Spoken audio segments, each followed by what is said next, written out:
وزارت حج و عمرہ کا کہنا ہے کہ حج رجسٹریشن کا پہلا مرحلہ مکمل ہونے کے بعد دوسرے مرحلے کا آغاز آج سے کیا جا رہا ہے۔ پہلے مرحلے میں 5,58,277 افراد نے رجسٹریشن کرائی ہے۔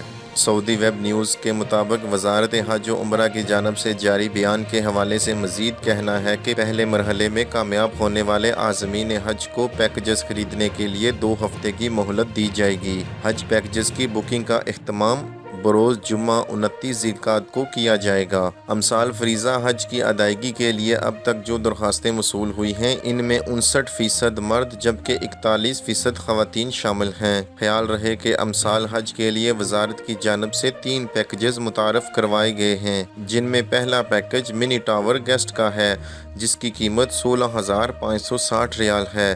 دوسرا پیکج خیموں کا ہے جسے گیسٹ الف کا نام دیا گیا ہے جو 14,381 ریال کا ہے، جبکہ تیسرا پیکج گیسٹ 3 ہے، اس کی قیمت 12,113 ریال ہے۔ مذکورہ قیمتوں میں ویلیو ایڈڈ ٹیکس شامل نہیں ہوگا جو 15% کے حساب سے ادا کرنا ہوگا۔ کورونا وائرس کی وجہ سے امسال مملکت کے شہریوں اور مقیم غیر ملکیوں کو ہی محدود تعداد میں حج کی اجازت دی جا رہی ہے۔